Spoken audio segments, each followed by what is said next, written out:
Je úterý 2. srpna a my vyrážíme na naši nejdelší cestu po jedné stopě. Již v loni jsme si vyzkoušeli přepravu autovlakem z Košic do Prahy. Tentokrát to bereme opačným směrem. V podvečer přijíždíme na hlavní nádraží do Prahy.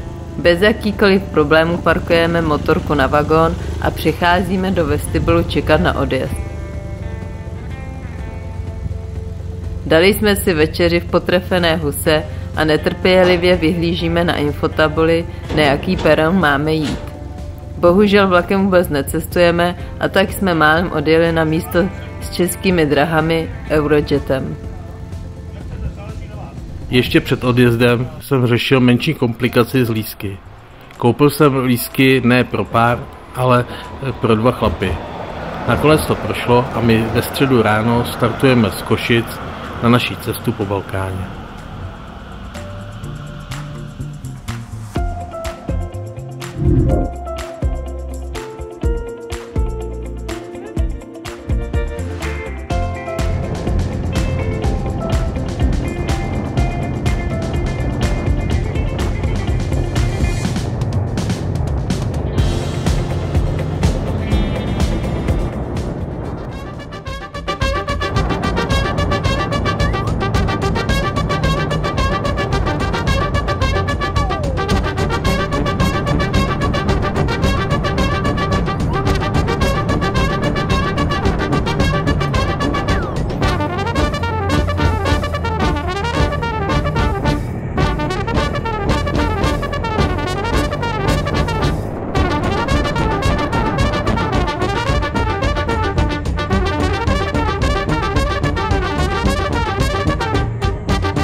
Je 33 stupňů.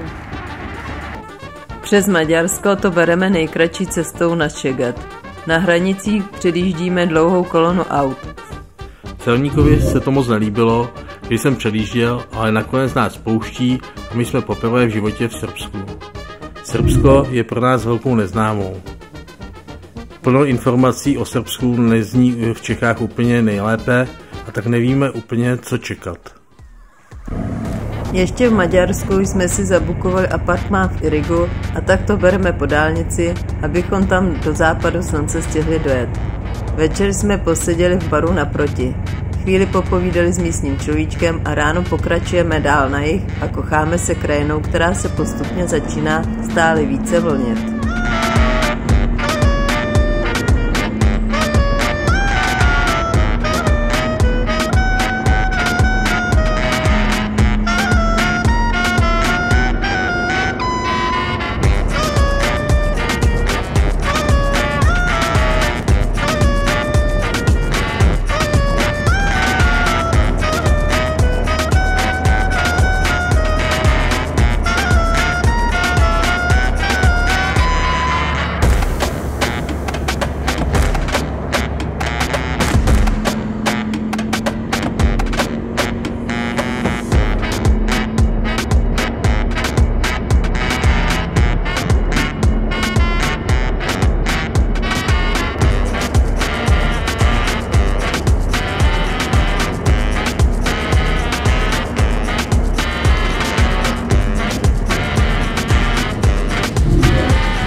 bajině Bastě si dáváme pozdní oběd a hledáme ubytování.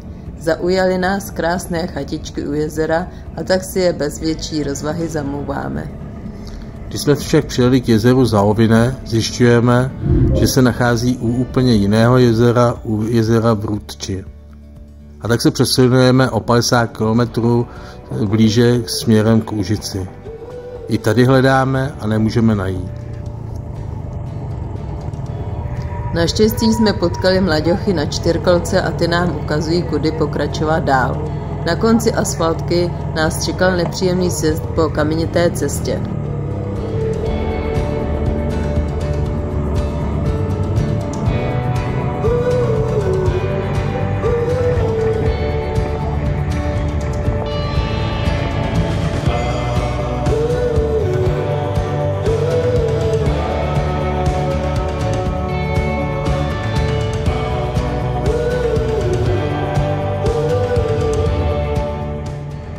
Martina slízá z motorky a já jedu dál na průzkum. Ve chvíli, když už jsem to chtěl otočit, vidím ceduli s nápisem Staparský Sorrento.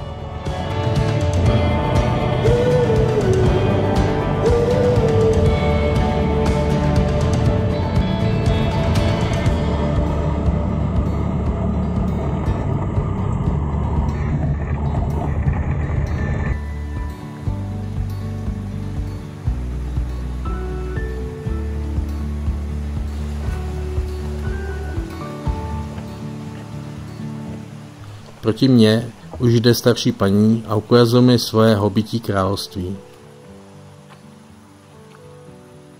Vracím se zpátky pro Martinu, kterou jsem zanechal v pustině, aby rozhodla, zda tu přenocujeme nebo pojedeme hledat něco jiného do civilizace. I když se zjevnými rozpaky zůstáváme. Paní přináší láhev vína a získává se nás na svoji stranu. Je to na nás až moc velký klid a nám se vybavují scény hororových filmů. Tak co tomu říkáš? Co? Na samotě u lesa. Na samotě u lesa. Ještě ty žáby chybí.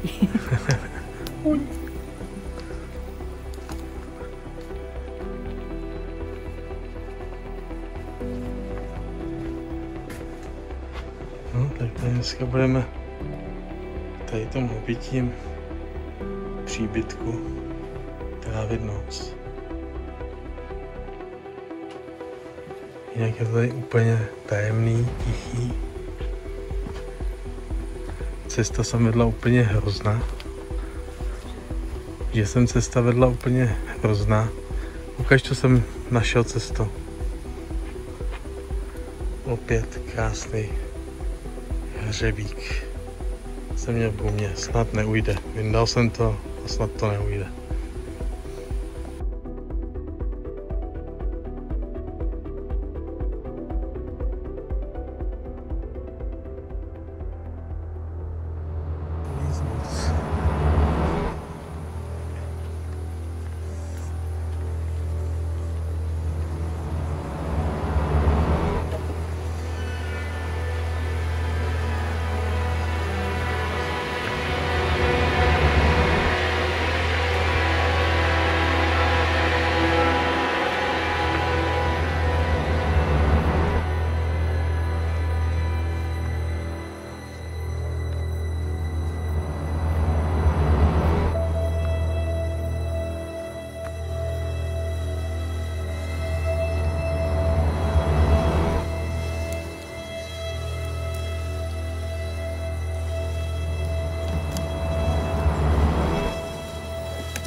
Jak jsi se vyspala? Dobrý, šlo to. Nic nás nerušilo.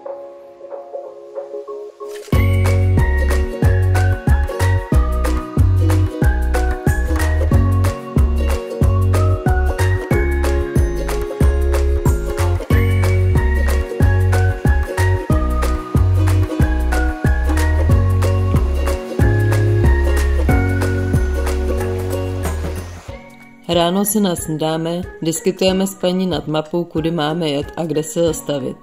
Rozloučíme se a děkujeme za ubytování v této oáze klidu.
Bohužel hned na prvním rozcestí jsme ji neposlechli a přidáváme si první dnešní offroadovou zajížďku.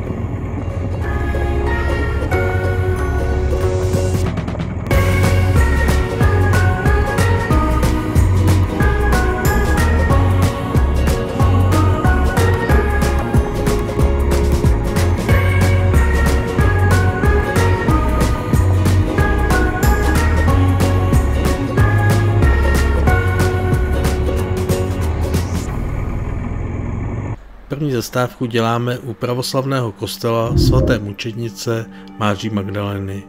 Jedná se o malý kostelík s překrásnou ikonickou výzdobou. Zapálíme si svíčku, trochu si odpočineme a pokračujeme dál.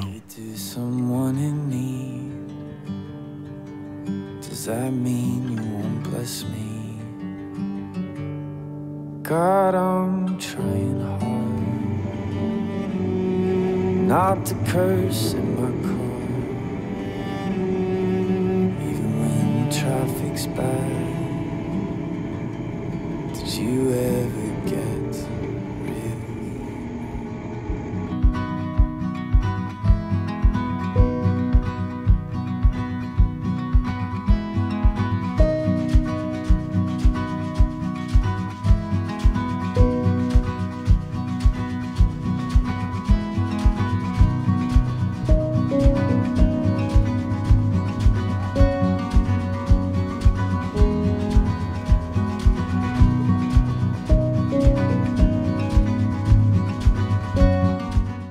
Další zastávkou je již podle plánu zastávka u vodopádu Kostelija. Je jedním z nejnavštěvovanějších přírodních krás Srbska. Vodopád má celkovou výšku 20 metrů a vytváří impozantní kaskádu, která padá do hlubokého kaňonu. Procházíme si krásně upraveným parkem s pěknými vodopády, kde jsme asi jedinými cizinci mezi návštěvníky.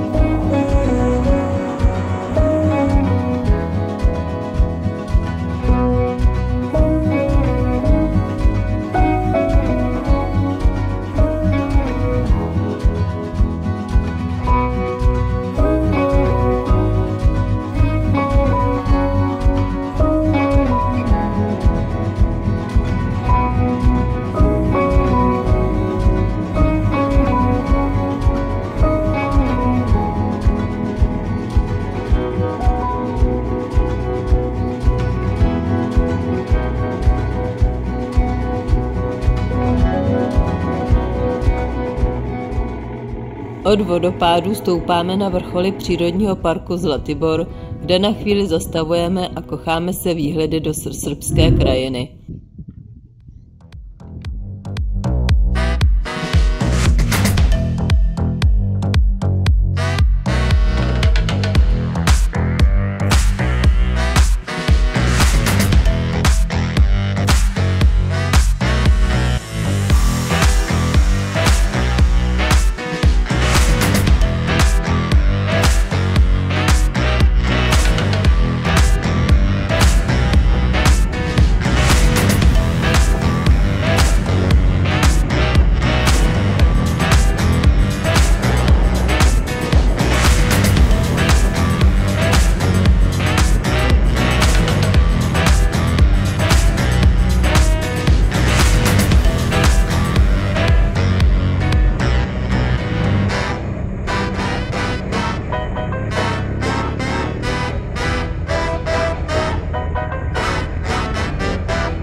Na oběd stavíme v zábavném parku El Paso City.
S plnými bříšky pokračujeme k černohorským hranicím.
poslední vesnici Jabuka odbočujeme k manastýru svatý Ilja. A tady začala naše druhá neplánovaná offroadová plošina. Když jsem přijel k silnici, místo nalevo, odbočil jsem napravo a dál jsem pokračoval po čím dál užších cestách až do hor, kde jsme vystoupili do výšky 1350 metrů, abychom zjistili, že tudy cesta dál nevede.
Na druhou stranu jsme viděli krásnou horskou přírodu.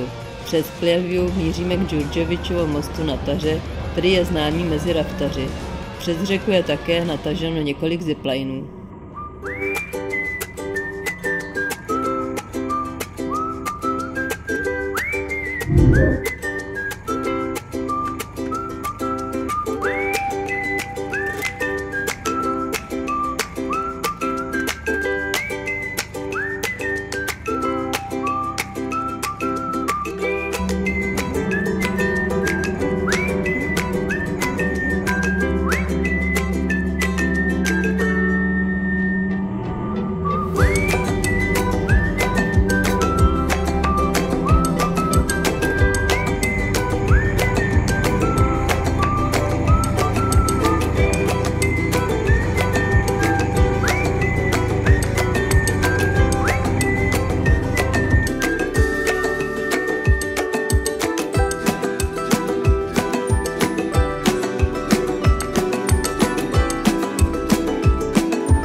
Přemluvám Martinu, zda bychom to neskusili, ale pro tentokrát ještě neměla asi dost odvahy. A tak pokračujeme do Žabljachů, když jsme si zamluvili ubytování v privátu na příští 2 noci.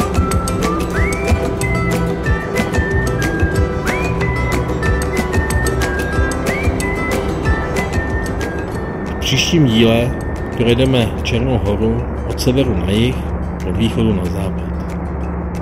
Děkujeme za zhlédnutí videa a odebírejte náš kanál Spolu na cestách.